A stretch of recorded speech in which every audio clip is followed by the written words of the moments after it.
Good evening, everyone. Welcome to Yin Yang the Podcast, episode 10. We are live tonight. I know that everyone sees a new face.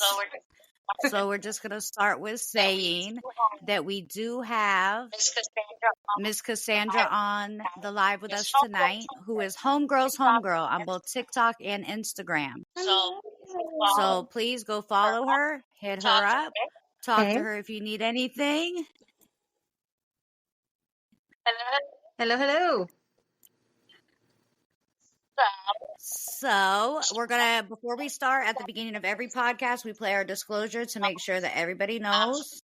So we're going to go ahead and play that disclosure now. Yin Yang the podcast does not own rights to any background music or noise you may hear. This podcast is completely opinion-based and may include adult content, adult language, and verbiage not suitable for any underage viewers. Information found in this podcast may not contain exact accuracy as it is opinion-based. Please listen at your own risk. All right. So, with that being said, tonight's topic is going to be disrespect in relationships. So, to start off tonight, I'm going to go ahead and just pass the mic over to Sheena. Yes, our topic is a heavy one tonight, but it's a all too familiar one because a lot of people deal with this disrespect in relationships. And I actually got a poem here I'm going to read to you guys. That's based on our topic, so I'm just going to go ahead with it. A lot of my poetry is like spoken word, so this will give you a kind of how I flow with my writing. So here we go. Relationships are hard. Disrespect cross lines. Love can't stand. It's disrespectful when she called your phone. It's disrespectful when you allowed her touch. It's disrespectful when you told me lies. Relationships can cause burdens. Disrespect ruins hearts love can't save. It's disrespect to be disloyal. It's disrespect to be dishonest. It's disrespect to fake love, the one true love you had in your corner. Repeated disrespect just ends relationships.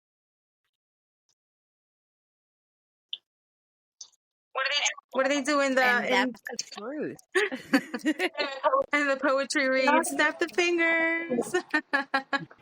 Yeah, you know how they do at the poetry Finger snap. jam. What's that old movie they used to do the finger snap? Yeah. Yeah. That was with really that good. being said, it was really good. And it's the truth. I mean, with that being said, that kind of says a lot as a writer from you, because, you people that write poetry typically write from experience, not from, common knowledge. Right.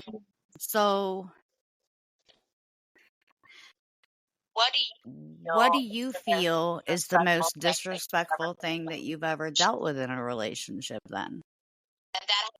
And that has a follow-up question after you I answer know, it. because you always play devil advocate. Look at you over there smiling and cheesing because you know you're going to play devil advocate and we want to go back and forth like we always do. She's already got the questions locked and loaded. Because she always put me on spot. She wanted me to pick my brain. Okay, so what was the question now? That's what we're here for. All right, so question number 1, and I'm going to ask Cassandra the same question, just so I'm we're ready. clear.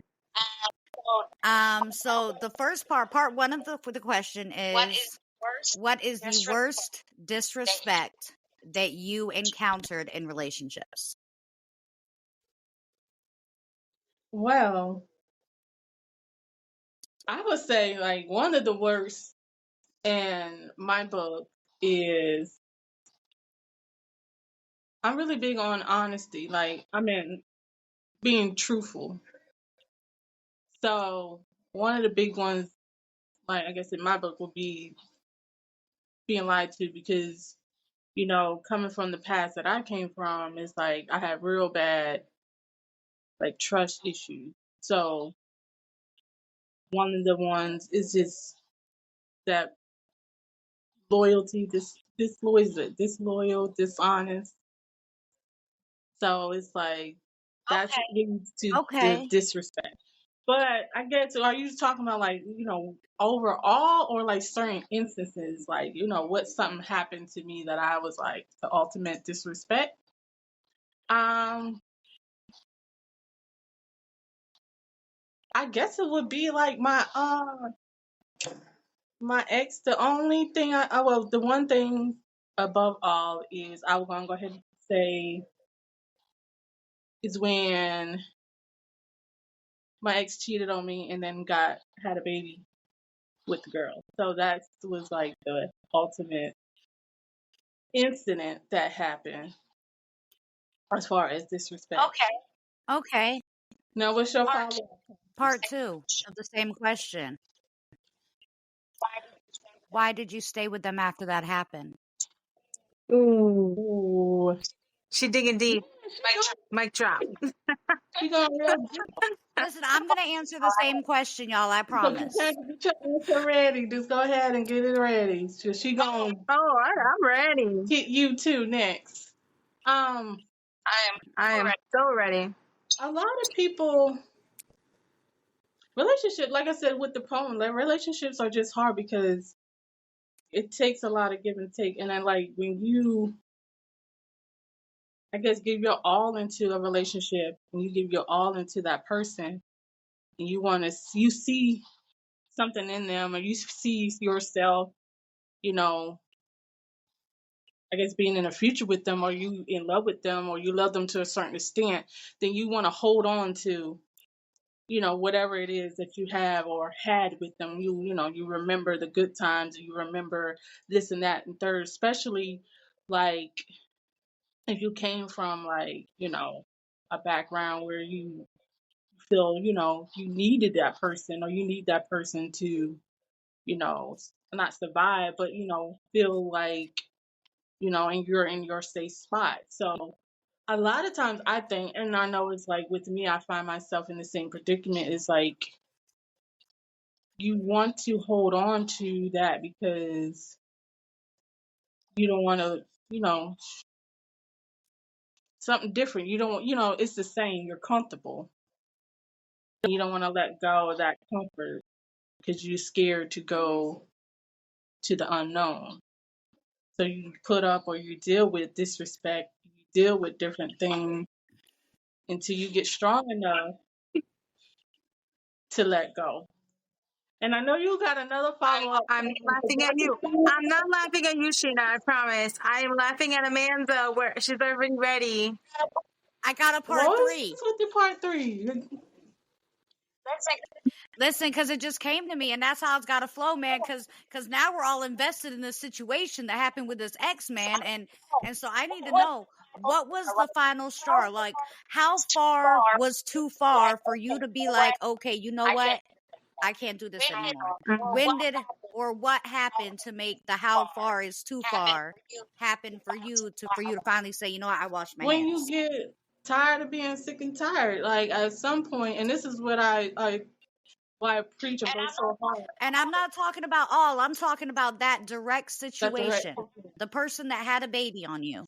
When you get, like I said, tired of being sick and tired of giving your 110% and they just continue to act like they don't give a shit, then you get fed up and tired, and then you get to a point where you just be like, I'm tired, sick and tired of being tired, and you already tell yourself you can't ignore the red flags anymore because you see them. Like we all see, like we've been in relationships where we see red flags pop up, but we don't want to acknowledge them. We just, slide them underneath the rug, bypass them, and deal with them later. But it comes a time when you get tired of dealing with the red flags, or you dealing with, the disrespect, and things are not going better. Things are not, moving step forward. We're not getting anywhere, and you're still in that hurt spot, and you get tired of being in that hurt spot. So you just, it's like wake up, a light bulb go off in your head, and you're like, okay, enough is enough. And you get strong enough to walk away when you say enough is enough.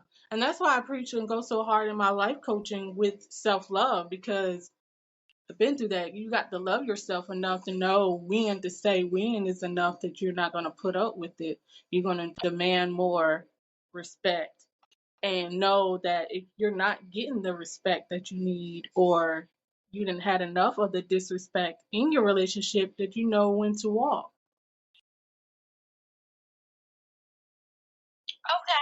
Okay. No, and I mean, yeah, I completely agree. And I think that and I'm not even going to say every woman, every person on the planet has been at that point.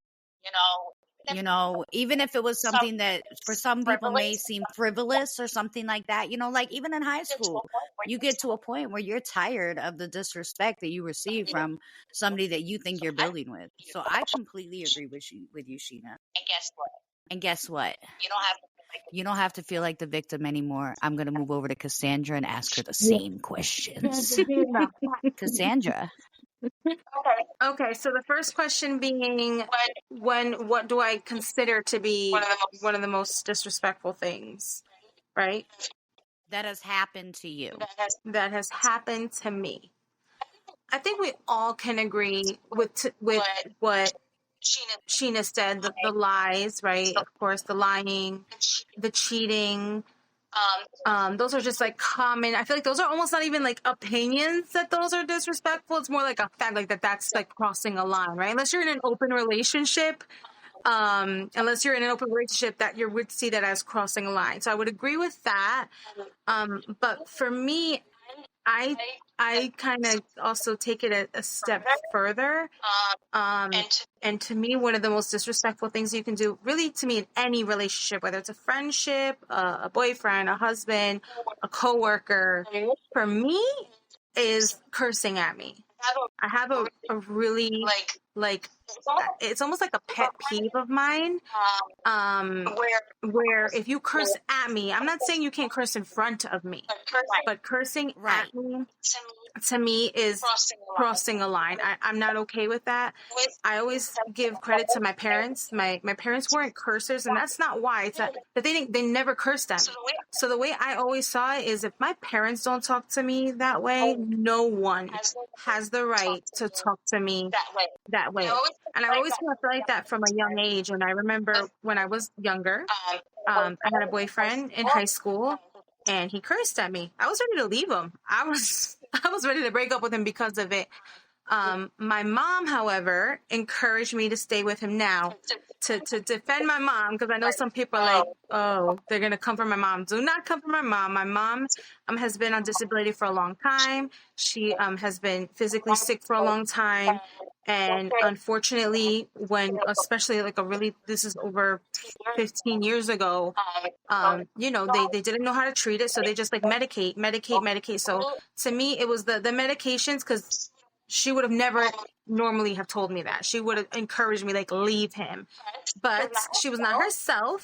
So she did encourage me to stay with him. And then the verbal abuse of just like that one time cursing at me turned into more cursing at me, turned into putting me down, turned into putting his hands on me. And so even more so now, I kind of see it as a gateway. If you don't stop that disrespect from the beginning, it is likely that it's going to escalate. It may not always escalate to physical abuse. I'm not saying that as soon as someone curses at you, they're going to get physical with you. No, but to me, once that line is crossed, it's really hard to then go back, right? If you let someone curse at you, call you, the B word, put you down, if you don't stop it right away, or even like leave that person right away, 6 months down the line, you really think you're going to tell me, look, when you say these things to me, like, they're really hurtful. Like, you think they're just gonna change? It's one of those things that I would say, when someone shows you who they are, believe them. So to me, when you talk to me that way, I'm going to believe that you are not capable of respecting me. So I would say that is, a lot of people think it's no big deal, and that's on them, right? That this is more of like an opinion. This one's more of an opinion. Yeah. That I would say cursing at me is completely disrespectful, unacceptable. I really don't care who you are. I'm not okay with it. No, and that's a great way to put it, because you're attacking the problem from the beginning. Yeah. And that, Yes. Because you didn't say like, hey, the verbal abuse or the physical abuse. You said, listen, the beginning, I knew then that this was a problem. Yeah. Yeah. And it confirmed it, because I always felt like, no, don't talk to me that way. Like, don't talk to me. Because what gives you, like I said, for me, it was like, what gives you the right? My parents didn't talk to me that way. So what gives you the right to talk to me that way? Especially if I'm being respectful to you. Like, if I don't talk to you that way, I would never put you down. I would never curse at you, call you names. Like, that's not okay. And I don't care who it is. It's not okay. It's just crossing a line. To me, it clearly says to me, you doing that to me says to me, you don't respect me. Right. Okay, so let me hit you with part 2. Okay. So, with that being said, so I got to switch your part 2 up a little bit, because I don't know your background or your story, whereas I know a little bit more about Sheena's. So, with that being said, at the point that you wanted to walk away and you were encouraged to stay with him, that makes sense. So that's why you stayed then. But when it then escalated to verbal abuse, why did you stay? So for me, 2 reasons. I was young. I'm talking about I was 14. So we are young and dumb, you know. 2, kind of similar to what Sheena said, when you start off with someone, usually in the beginning there's like that honeymoon phase, right? So one, this person was my best friend before. We were best friends. He asked me out a bunch of times. I kept saying no. I'm like, look, we're friends. Let's just keep it that way. He kept on asking me. I finally said yes. I broke up with him a week later because I was his best friend. I knew who he was, right? When someone shows you who they are, you believe them. So I knew who he was. I broke up with him, and he hysterically cried. And I was like taken aback, because I'm like, in my mind, we could just go back to a week ago. We could just go back to being best friends. No biggie, right? Like, but he like hysterically cried. I was like, please, like, you don't know how much I care about you. So I stayed. And this was before the abuse. This is literally a week after saying yes to being his girlfriend. So I would say the first 6 months, everything was chef's kiss perfection. And then things started going down. And at that point, I was already in love, you know, and I know what people are thinking. Like, okay, you were 14, you weren't in love. Right. I'm 35. I am married. I'm married to Sheena's brother. And I love him, but even loving him, people always say when you get older, you'll realize it wasn't love. No, I did love him at 14. I did. Our families knew each other. My parents were together since they were 14. So to me, being with someone forever from the age of 14 was very possible. My parents were that. They were high school sweethearts. So to me, it was like, well, look, they met at 14. They've been together ever since. They're still together now. Like, so to me, that example was like, this could be real. Like, and I did love him. And like I said, I was young and dumb. So I stayed because I'm like, well, maybe we can get back to that 6 months, or we can get back to who he was as my friend. So that's why I stayed, just hoping that, like, okay, they're going to go back to that. Like, I saw how great he could be, but just because someone can be great doesn't mean they are great, right? Even bad people can be good to somebody. And they're still bad people. Yep. Even though they have good moments, they may have sweet moments, and they may be good to some people, but they could still be a bad person. So that's why I stayed. Do you know my ex? I do, because I know you. I do, because it's not the same ex. But yeah, I mean, it's a common thing, right? But he was young too, and not to make excuses, because wrong is wrong. I don't care really how old you are. There's certain lines that should not be crossed. It's even sadder to me that he was so young and abusive then. No shade to him, but I just hope that he's grown. I hope. So what was the final moment to end everything between the two of you? The final moment was because every time he cheated on me, I always heard he like kissed another girl. I was always like, oh yeah, he made out with so and so, which, not that it makes it any better. I'm not saying that. It finally came out that he had sex with someone else, and then that's when I was like, and I hate to say it, I stayed with him. I stayed with him and being completely vulnerable. The first time we had sex after, like everything he was doing to me, I saw in my mind him doing to her, and I was like, I thought I could do this. I thought I could forgive you, but I can't. Like I can't forgive you. So that was you get to that point when it's time to walk. Yeah. Like, so, and I was 16, so I was with him for 2 years. So for a good year and a half, I did deal with it, but then I made a point to never, ever, ever get into that situation again. I feel like at such a young age, for 2 years, I went through the cheating, I went through the lies, I went through the disrespect, the verbal abuse, the physical abuse, and I walked out of that knowing that I never want to experience that ever again. I was so stressed. Like, there was even a time my hair was falling out. Like for such a young age, I give God the glory and the credit, because I just feel like for me to have that mentality so young, to then not fall into the same like habit, I just knew that I was like, okay, I don't want somebody unless it's real. That wasn't real. That wasn't real love. I loved him for real, but he didn't love me for real. So that was not real love. So at 16, I was like, I don't want this like little dating, this little hooking up. Like I didn't want none of it if it wasn't going to be real. And that's why I was single for a long time, because at 16, who wants real, right? Like who wants that deep connection, that real deep connection? Nobody. So I stayed single for a long time until that said, I knew. You can.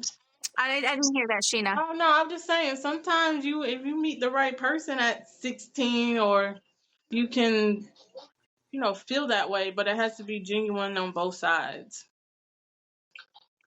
And what boy at 16 wants that, right? To be together forever, to be loyal, to be committed. Like, that's what I wanted, because I had the opposite. I had what it was to not be committed, to not be loyal, to not have respect, and so that's why I knew. I was like, I just never want to experience this ever again. And not to say that, I remember my friend one time said, you're too picky. Because I would talk to guys, I would get to know guys, but that's how I then knew that they weren't for me, because I would see who they were and I would believe them. My one friend said sometime, you're too picky, and I told her, I said, tell me one guy that I told you about that you felt that I should have given a chance and I didn't.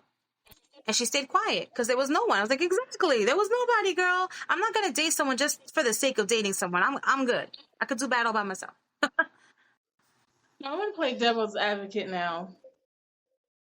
Because I just thought about a point that question I want to ask, because you also talked about going through that physical abuse along with the mental abuse, with the verbal abuse, them talking down to you, and that's when you have that mental abuse. It messes with your self-esteem, really. So what do you find more disrespectful? I'm asking because I also been through both sides. Like, I was in a relationship with Adam's dad. He put his hands on me. So that was at the point where I said I had enough and I walked away. So my question is, to play devil's advocate, what do you think is more disrespectful? Is the verbal abuse or the physical abuse?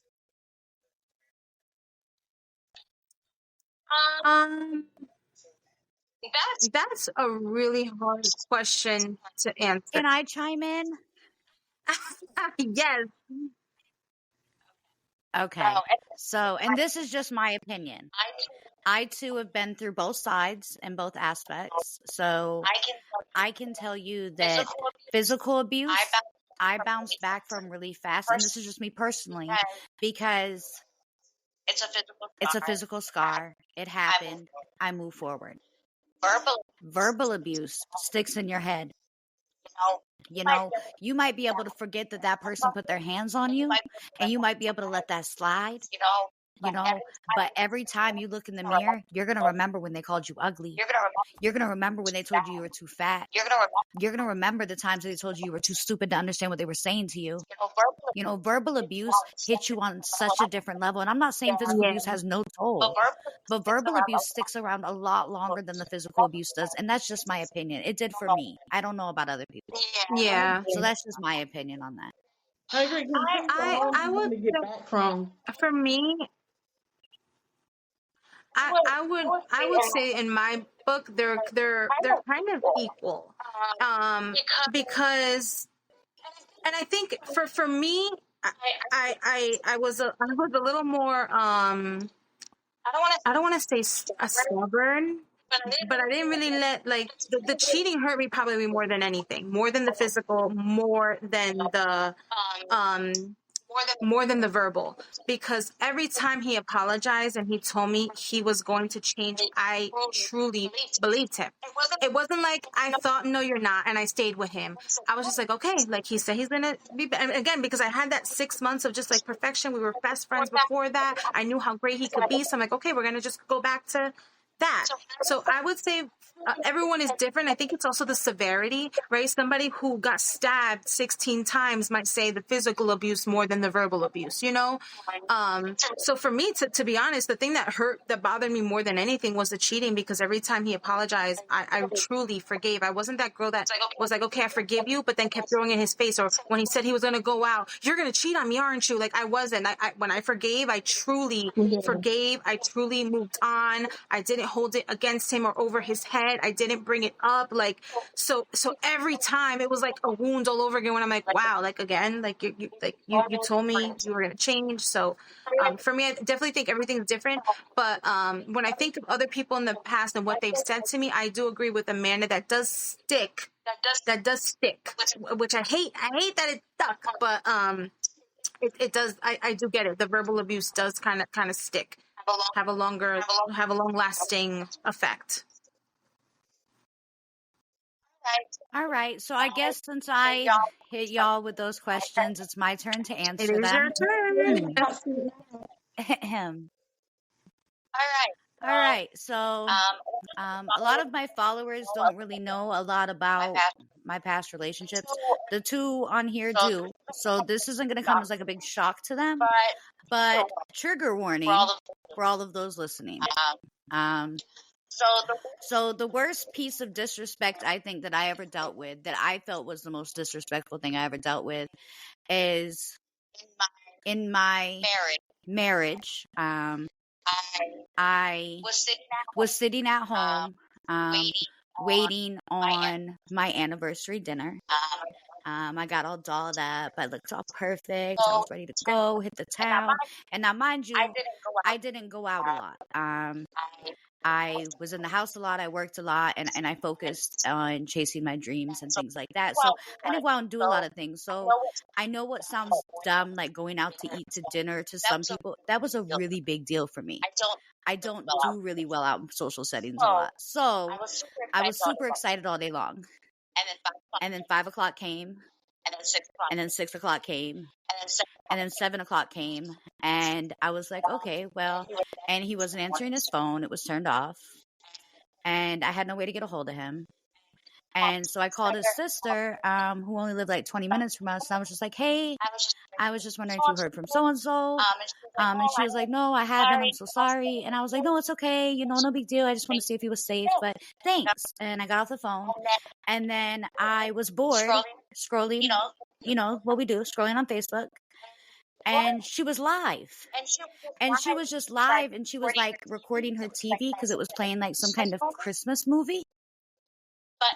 But in the TV, I could see in the reflection that my husband was sitting on her couch with another female. And it's that point in my marriage that I realized, number one, I was in it all by myself.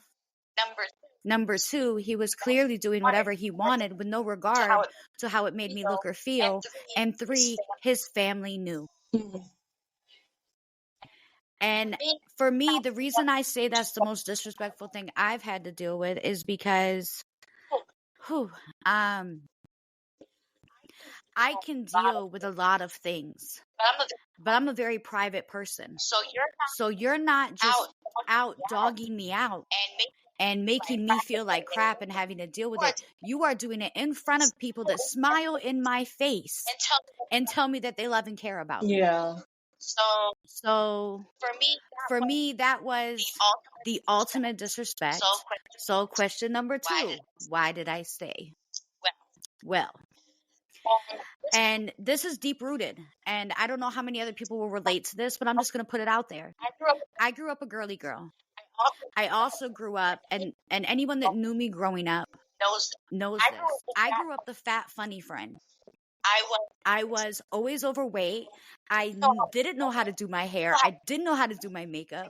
I went out of my way to be as intelligent as I could because I felt like that was the only way society would accept me. So as I got older, I grew into my looks and I grew into all these things. But because of the deep-rooted issue of always being the outcast growing up, all your friends talk about, oh, you know, even like I didn't have a bunch of boyfriends and things like that, but all my friends would be like, oh, you know, me and so are going to college together and then we're going to get married. By the time I hit 22 years old, 80% of my friends were married. Almost 100% of them had children. And I was just out here going, dang, maybe I should get another degree. So it was kind of instilled through my own insecurities and then all the things that you learn growing up a girly girl. Like I was taught, you know, not by particular people, but I was taught like women don't cut their hair and women walk a certain way and women talk a certain way and women act a certain way. And those aren't things my mother instilled in me. Those are things that men around me instilled in me. And the only thing that my grandmother ever said is, baby, you got to learn to cook so you can get that ring. And so I grew up with the understanding that I was supposed to grow up and get married and be a good wife to some man, regardless of how bad it got. And that's not something my mother instilled, you know, and I mean, to this day, my mother will still tell you that I should have walked out on her wedding day. But I stayed because I had fought my entire life to find someone that thought I was as worthy as marriage as I thought I was. And when I found him, I was like, darn, like I found my one, da da da. And so I kept telling myself that these little things of disrespect were just temporary problems that most marriages probably had, but nobody discussed marriage issues aloud because I come from a private home. So I was like, you know, everybody probably goes through this. I just got to get through it. You know, we just got to talk it out. And I did every single thing in my power to save my marriage, even after I knew it was over. Yeah. But I did it all from a sense of I don't want to be the person that failed at marriage. I get that. So I get that. I mean, I get that because I kind of felt that way, but you don't want to fail, and you're like, dang, you fail something else, because especially if you have so much other stuff that's in your life that doesn't go right, you'd be like, dang, that's one more thing I'm gonna fail at. So you try and try, you know, to make it work, but in the end, it's like beating a dead horse. Yeah. I think it's important, and please don't anyone take this as I'm saying to stay in a situation that you already know you need to get out of. But I do think it's important to feel like you did try everything, because I think it helps you not to look back. Because if you don't, then you think like, well, what if I did this, or what if I did that, or what if I could tell you now the what ifs are not going to matter. I could tell you that, but sometimes you got to prove things to yourselves, right? So again, I'm not saying for anyone that when you're being disrespected, people don't change, right? Like even ourselves, when we want to make a change in ourselves, it's not easy for ourselves. So imagine us trying to change somebody else. We can't even change ourselves. I mean, my resolution for year after year has been to lose weight, lose weight, right? Like do different things. Everyone does resolutions, but they don't actually change. So we can't even, it's hard to even change ourselves. How are we going to change other people? So I'm not saying, let me make that clear. I'm not saying to stay at anyone in that situation. That's not what I'm saying. However, I do understand exhausting all options so that you don't look back and wonder, because they always come back. When you leave, they always come back. They always hit you up, try to get you to come back. Always. And I always say it's easy when you leave, when they're not looking for you. But when they start looking for you, that's when it's hard. When they start looking for you again. And, if you can then say, like, nah, like, I really tried everything. There is nothing left for us to try. We tried it all. So kudos to you ladies, because I know you both can say that. I know it came with a lot of struggles and a lot of pain, but I think it's important for you guys to be able to have that closure and fully move on, knowing that, like, no, like I gave it my 100%, and there was nothing else to give, and there was nothing left, and that's why you left. That's why, like, when you get that closure and you get that moment of absolute, like, you're done, then call all they want to, it's not going to phase you because you already shut that door. Well, and that takes me right into number 3. Like, so my number 3 answer is, so what was the thing that made me ultimately decide I was done? And let me tell you, it was a long road, guys. It wasn't like a short, because I literally tried everything. I did everything I could to make my marriage work. And what was the final straw in our situation? And now, mind you, he had left multiple times before this. And I don't want to say I begged him to come home, but I always found a way to entice him to return. Whether it was emotions or begging or, this is the vow that you made before God. Who are you to now change your mind? Whatever it was, I would use those situations to make him come home. But right after the whole Floyd thing happened, and the Black Lives Movement was a very large, thing at the time. I don't know if y'all remember, but around that same time, the Black Militia came out. And they were posting a lot of videos and stuff like that. Well, he got really tied up in those videos. And he was very vulnerable and impressionable as a person because of his mental health state. And that's not an excuse by far. But that's just the reality of why he got so caught up in it. But I remember him sitting at our front door. Now, he had came home convinced that I had skipped work, so that I could meet with, so I don't even know the name of the person, some guy that he made up in his head, that I met. He says that I met him at a gas station and we hooked up and then I came home. And that wasn't a true statement, but he was very angry and very upset about it. And that was just another thing that he would do when he was trying to go do something disrespectful. And so I had said to him, you know what, whatever it is that you want to go do, just go do it. But don't make me feel like crap just to do it. And he was like, well, wait, you're trying to get rid of me. That means you're up to something. So he then sat in front of our front door with a sawed-off shotgun. And I sat afraid for my life on a couch as this man looked me in my face and told me he no longer wanted to be married to a white woman. And that's the first and only time in my entire life that I did not respond with anything but okay. And I let it sit like that. I went to bed that night. I woke up the next day and he was like, hey, and I asked him flat out, like, hey, did you mean that? And he was like, yes. And I was like, okay, then I release you. Go do whatever it is you want to do. And that was the day he moved out. That was the end of our relationship. And that was okay. But Cassandra, you are completely right. At the point that I moved away and got my life back together. And I don't even say got back together, y'all, because when I walked out of that marriage, I literally walked away with the clothes on my back. And I put everything in my little tiny Kia car, and I drove all the way to Georgia to my mama's house. And I was just like, hey, I need to stay here. But in doing that, I had felt better and more free. And as soon as I started to feel alive again and human again, and like I deserved an opinion and a voice, all of a sudden he tracked me down.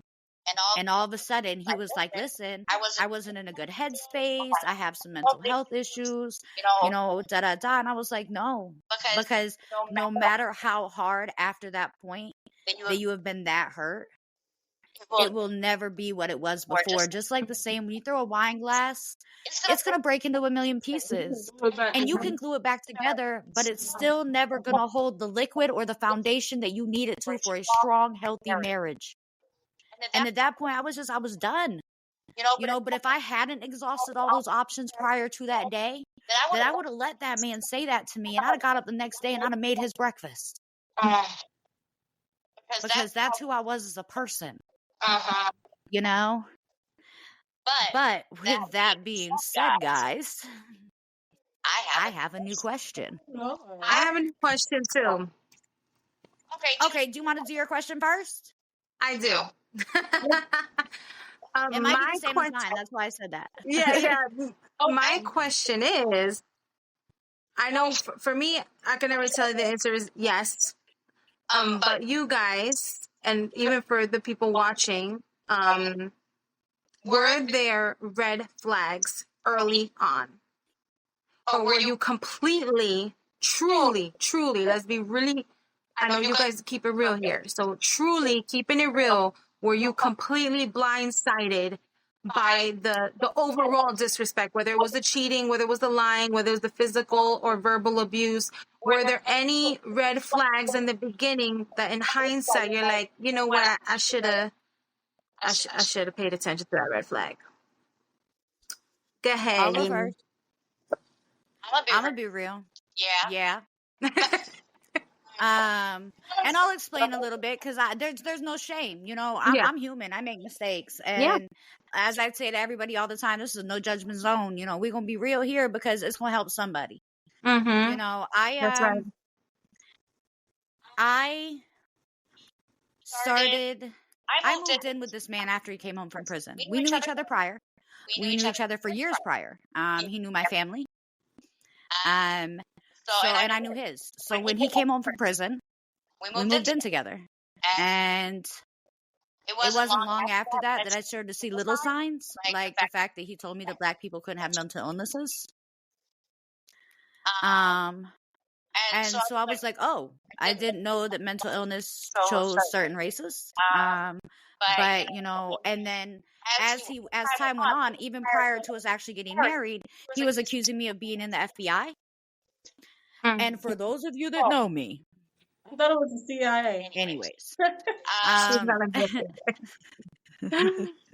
And then when he tried to figure out I wasn't the FBI, I was a leader of a gang. And for those that know me, so there were a lot of signs right there. But even up until, so those were just like kind of random red flags. My biggest red flag was my proposal in marriage. I was proposed to on my birthday, which is the 12th. It was, and I had a costume party. So I was proposed to, and he didn't do it in front of my family. He waited for everybody to leave, and then he proposed to me. And then 2 days later, he said, hey, we're getting married on Sunday. And I said, oh, well, I don't have a lot of time to plan then. I got to find a dress, and I got to call my mom.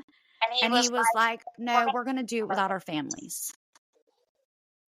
And I was like, oh, okay. He was like, yeah, because my family's not going to be able to make it. So I'm going to feel uncomfortable, and I think it's unfair if your family comes. Well, come to find out, his family would have came, but they didn't know. And And I told my family, but I told them that, it was really last minute and they didn't need to come and we were just going to do it alone. And try not to tear up. It broke my dad's heart, but I did it. And from that moment forward, I knew that I had gotten myself into a situation where that man was going to make every choice for me moving forward. But in my brain, that's what a husband does. That's what a husband is, a leader. So I was like, go for it. So yes, my answer is yes. Next. Yang. I guess it's my turn. Were there red flags? That's the question. Early on, were there red flags, or were you completely blindsided by the behavior of your ex? My answer is I've been in both. I've been completely blindsided, and I've been, with my ex, I seen the red flags. I knew they were there, but I just wasn't in a right state of mind to accept them. So I dealt with it. I, made excuses, I would say, for them. Now, my other ex before that, I didn't see those red flags. We were I was with him. He was like my best friend in the whole wide world. Like, he came into my life at a time where I was dealing with a lot of stuff in my childhood. So he taught me a lot of things, like how to be independent, how, to grind and hustle to get what I need to take care of myself. So I don't have to be dependent on nobody else. So I fell, hard real quick. And in my eyes, he was the greatest. Anything he said was golden. I would do a drop of a dime, I would just go out and do it. Been by his side and everything. So it's by the time I did see, he lied a lot. I would say, let me tell you, well, I guess to give you a little bit of backstory, is one day I was over his house and I seen him driving his car and I was like, well, who car this is? I never seen this car before. And he was like, oh, that's my cousin's car. I said, okay. So the next weekend or whatever, I was visiting and I was like, come to find out, it wasn't his cousin's car. It was the girl he was trying to talk to. Well, he was talking to while I was not around because we didn't live in the same town. So, I didn't know what he was doing unless, Monday through Friday, I only, visit on the weekend. So when I popped in on the weekend, it's when I find out stuff. So then, I didn't find out till the following weekend or whatever. I was down there visiting or whatever, and this person came to the house. A girl came to the house, and she was mad that I was there. And outside, and I seen the same exact car. So I was like, "Oh, your cousin's car? How she's driving the so-called cousin's car?" Right. So we actually How long were you dating before this incident? 7 years. 7 years before this incident. And that was the first incident. The first, yeah. Yeah, the first. Amanda's saying no.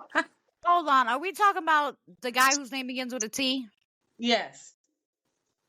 He was red flag central. She lying to y'all. Oh. Well, no. Well, look. Let me say this. She did say that she didn't see any. So, I mean, I don't know what that means. Right. And you it doesn't mean really that they're not there. So it doesn't mean they're not there, right? Sometimes they're there, and love is blind, right? There's a whole song about it, great song, kind of coincides with what we're talking about. But yeah, I gave y'all the backstory because I met him at 17, and it's he came into the part of my life where things was not right, like I said. So when I said everything was golden, everything he spoke I followed. So it's like it was law, yeah, because you were so young I and you were didn't so see vulnerable. it until it was like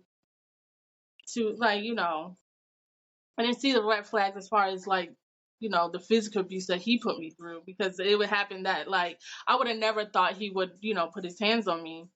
That was that red flag that he was actually abusive caught me by So by there was no anger issues that you noticed, or nothing verbal before. It literally went from absolutely nothing to him putting his hands on you.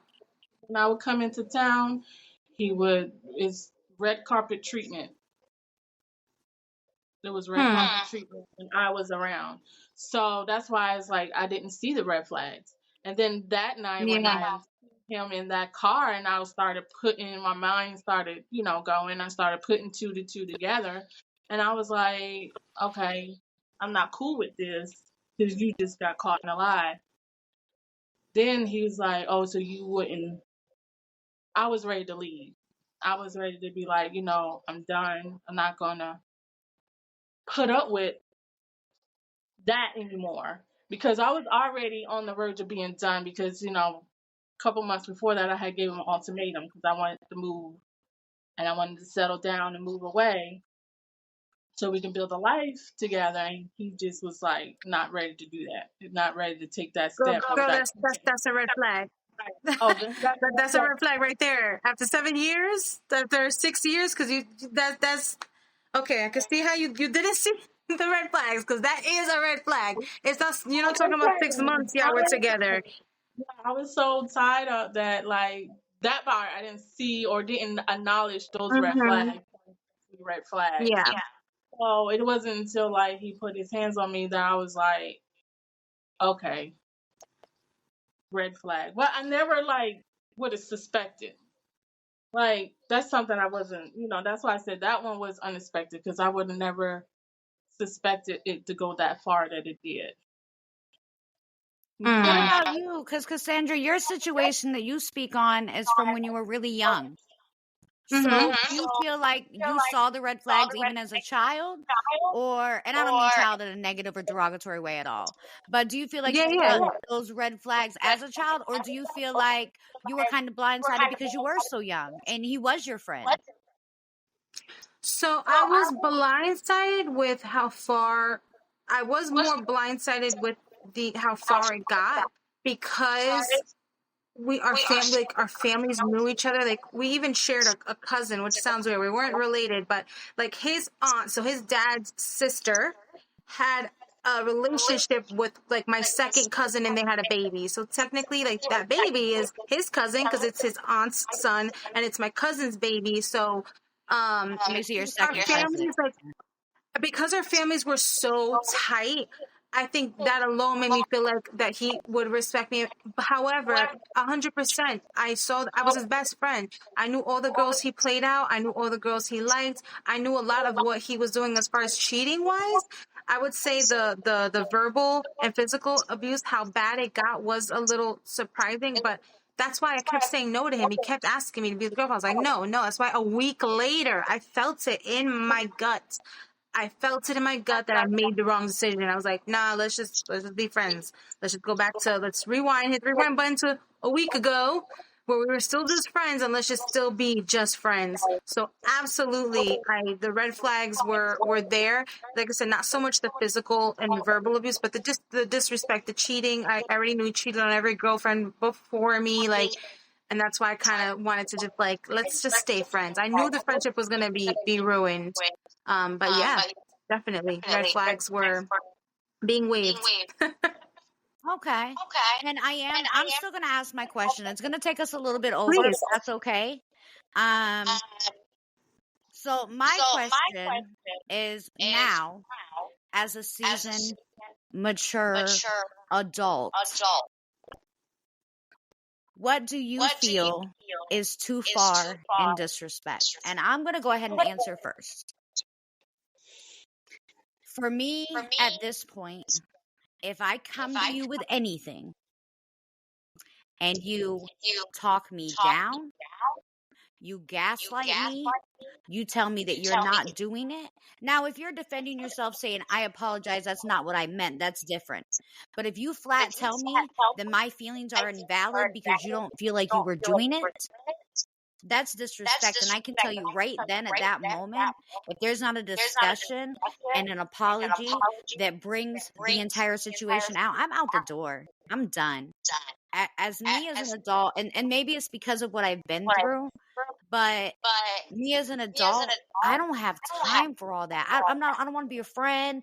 I don't want to be your homegirl. I'm not finna lay up with you. We not finna kick it on the phone no more. You about to walk out my life. I'm gonna block you on everything, and I'm gonna walk because I know my worth now, and I know that not only is my time valuable, but my energy and my heart is. And if you don't want that, I guarantee you somebody out there does. And I'm not fighting for, and I'm not saying I'm not fighting for nobody, because if the person is worth the fight, you're going to fight for them.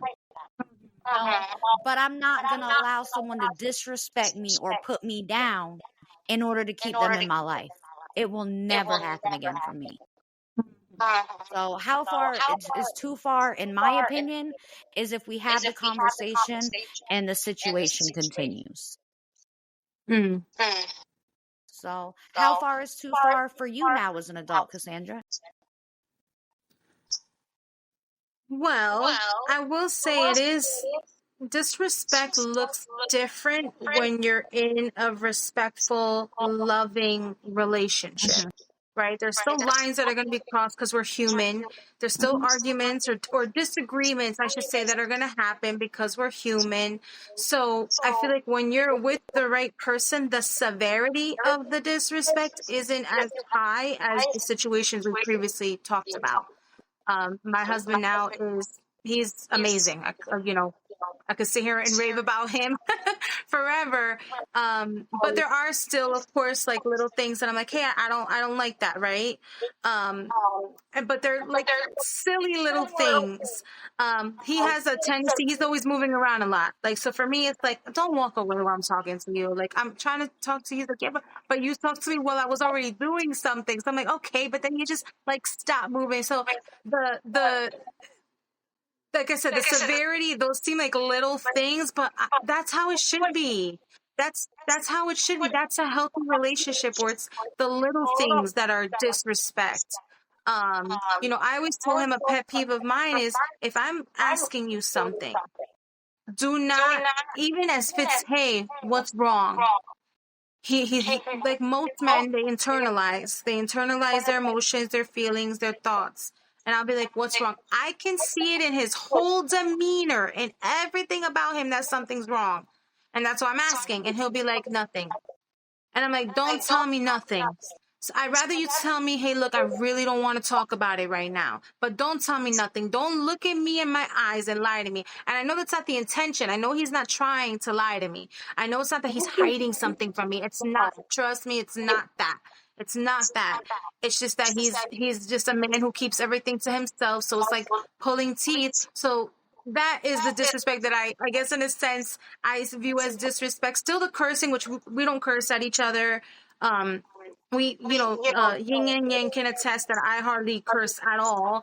But I would say the disrespect that I'm dealing now, which wasn't exactly the question, but I would say that's kind of where I'm like, no, like, don't tell me nothing's wrong. Don't look me in the eye and tell me something that's not true. You could still tell me, hey, I just don't want to talk about it. But don't tell me nothing's wrong when I know something's wrong. Just tell me you don't want to talk about it right now. And me, right, then I should respect that. Because it could be disrespectful if I'm pushing. He's telling me I don't want to talk about it right now. So I'm like, no, but tell me. No, but that's not me honoring how he feels. So then me wanting to respect him, then I'm like, okay, but we're going to talk about it later. We are going to talk about it eventually. Don't got to be right now. So I know not exactly the question that you asked, but just more speaking on what disrespect looks like in my life now.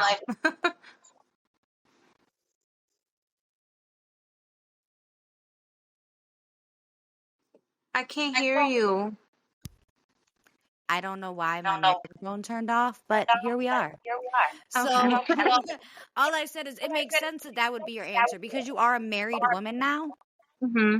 And Sheena and I aren't. You know, we have different experiences right now. Yeah, absolutely. So that would make sense that that's your answer. And I also want to put out there that I know y'all heard her say at the beginning that she is married to Sheena's brother. That is a separate brother. Sheena has Oh, yes. shoes. But me and Cassandra aren't like sister wives or anything. We're not in the throuple. Oh no. So I just realized that we've never talked about Yang's family, except for Adam on a couple of calls, you know, her 15-year-old. So Yeah. I didn't want to throw anything off and people be like, dang, that's a weird situation. And Yeah. and Ying had her boyfriend's wife on there. Like, no, different brothers, y'all, different brothers. So Yeah. To drop that knowledge. And then the whole Yes. show. Yes. Good thing you clarified. Good thing you clarified. I didn't want us to be the next topic on some weird site. People asking, like, what's it like being in a throuple? All right, Sheena. Your question. You got the same question. So we said the question was, what is far for you now? Now that I am turned 29, so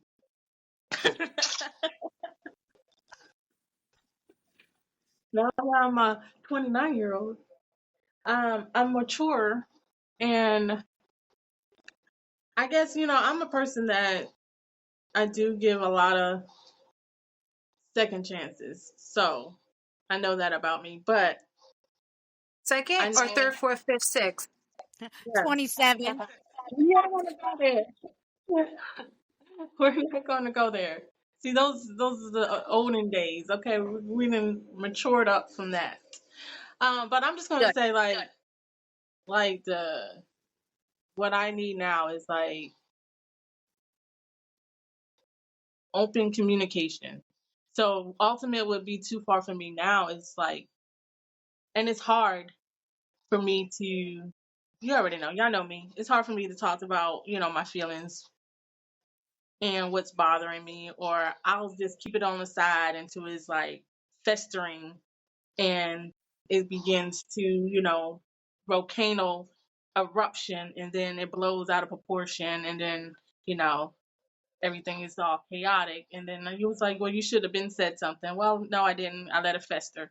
So it would be too much now, seeing that I am maturing and I'm growing, that once I like am able to communicate that to you, like I'm communicating that to you as far as, you know, this the disrespect or what's bothering me, and you continue to do it, is like a slap in the face. Like, all right, you know that I called disrespect on it, or you know that I have a problem with this, or you know this, and then you turn around and continue to do it. It's like you don't give a. I told Yang I'm not gonna drop no F-bombs. So it's like you don't care. So it's like at that point, it's like at this season age of 29, I'm gonna say, I'll do it's ultimate. Like, you know, it's walking. Like, I'm not, once I like get to that level and I communicate that to you and you continue to do it, then there's nothing else left. And then I'll be with Ying, like, you know, you're done after that. And then once you're done, you know, you can close and move on. But as far as like, you know, when I said I was about to ask you a question, but you actually answered it, and that's why I stopped. That's why I put my hand up and then I stopped, because I was gonna ask you, like, okay, you saying, you know, once you communicate it, that's your point that you're done. But I was gonna ask you, you know, is that your point that you're done, or is that your point that you actually cut contact? Like, is that the point? But then you went on to say, you know, that's what, just like with Ying, you know, that's I'm walking, I'm out. And listen, but I feel like all three of us that went through that journey with whomever we did at whatever age we did, not only did we all learn from it, but we were all able to grow from it. You know, I'm not going to say that communication is always the strongest suit with a lot of people that I know. Like, I can say my partner in life is not the best with communication. at all. That's And another Sheena is over there laughing because that's her brother, and she the exact same way. And I'm gonna just say that. That's all. And the other brother is the exact same way too. It's the whole family. It's like a thing for them. I was like, shoot. We all don't talk about nothing. We keep it inside. We don't want to talk about it. But let me say this. Sheena is really good at communication with other people. Like, she might not always be the best at communication in her personal situation and what she's going through, but she does know how to pick up the phone. Like, she'll call me and she'll talk to me about stuff, and she'll just like, I just want to make sure I'm okay and this isn't like too far deep in my head or things like that. So she's really good at communication in general, which I can't really say. I don't know Cassandra's husband well enough to say whether or not he is. If he's anything like my partner, then he probably absolutely sucks at it. So Sheena definitely got the communication genes out of the children. Savor it, girl, savor it. But and that's not talking trash at all. If I need him to communicate with me, he'll finally break down and do it. But if it doesn't need to be said, then my +1 just doesn't say it. And he'll flat tell me, like, well, why do I need to say that when you know that? And that's a valid point. He shouldn't have to say things that I already know, even if I'm just looking for validation. I shouldn't have to seek that validation. We need that reassurance, and like you said, the validation, so we just want to keep hearing it. But if you love yourself the way that you're supposed to, they say that you're not supposed to have to seek reassurance or validation from anyone but God. But when you deal with a lot of people who change constantly, then you get stuck in that wheel. You see? That's right, me. but you got to get yourself out of that wheel. And that's, listen, I'm still learning that too. Me and my ex have been split up for over 3 years. And me and my current boyfriend have been together for 3 years. And I can tell you, I still have moments where I'll be like, hey, babe, does this look all right? And number one, he's going to say yes regardless. Yeah. So I don't even know why I ask him things. I need to start calling somebody that hates me and be like, yo, do I look good? Does look good on me today? Because they're going to be honest. But coming to him and saying, hey, do I look good in this? He's going to get frustrated. He's going to be like, yeah. And because at some point we have to step up, not as women. I don't want to say as women. At some point as humans, we have to step up and say, hey, this is my leg. I'm going to stand on it. You're going to either accept it or not. You got to be secure in where you are. And not only in your personal life, but in your relationship. If you're secure as where you are in your relationship and where you are with you and your partner, then you don't need that extra. And if you're not secure with your partner, they should not be your partner. I am going to piggyback though on what Sheena said. She said you have to be secure with where you are, and I don't necessarily agree with that. I think you have to be secure of who you are. Not where you are is going to change all the time. Yeah. And even like where you are in life, right? Because I could be at the bottom, but if I'm secure in myself, if I'm confident in myself, I'm not going to stay at the bottom, right, for long, because I'm going to get myself out of that. Where if you're secure in who you are, and it doesn't mean there's a difference between confidence and cocky. I remember, my parents knew what I was going through with my ex, because especially because I was so young, where I was living at home, like they knew. And I remember, my mom asking me, like, why don't you feel like you deserve more? And ironically, I never felt like I knew I didn't deserve it. I knew I didn't, but I loved him and I had hope he was going to change. I never looked at it as, oh, this is what I deserve. I don't deserve love. I don't deserve to be loved. I never felt that way. I never felt like I deserved it. I knew that I deserved better, but it was getting up the courage, or whatever you want to call it, to be like, no, like, even though I love him, he is not going to change. So I have to make the change. And that's another thing I just want to touch on. With all of our stories, it came down to a choice. We chose. Amanda, you chose that day to leave. Sheena, you chose to leave. I chose to leave. Even if it was them who said, like, I don't want to be with you, it was still a choice that we made, and then we chose to stay away. So you choose to not put up with it anymore. You choose to leave, and then you choose to stay away from that person. So that was just kind of two things, that being secure in who you are and just making that choice for you. And it's not easy. If it was easy, none of us would have gotten as deep as we had gotten. So it's not easy to put an end to the disrespect and to leave, but it is so, so, so necessary. Not easy, but it's necessary. Yeah, and I want to say that I agree with you, and you clearing that up, because that's ultimately what I meant to say. Secure in you, and you are, but more in yourself. So I'm glad you piggyback. Awesome. Well, I don't know about y'all, but I feel like this has been a very productive little chat. And Yeah. I hope so. I hope it helps somebody. And that's my biggest thing. And that's all we're trying to do here. Now, guys, if you're going through something bad and you need to reach out, again, mine and Sheena's inbox is always open. I'm sure that Cassandra, who is Homegirl's homegirl, feels exactly the same. If you just need to talk to somebody, or things have just gotten too far and you don't know how to approach it or how to let go or what to do, reach out. Because even if we can't help you, we can definitely direct you to resources that can. And that's the biggest thing for everyone to remember. Before we jump off of here tonight, I do want to just go ahead and touch on our business spotlight for the day. Our business spotlight is something called Everyday Dose. Listen, y'all, this is a mushroom coffee that has absolutely changed how I function as a person.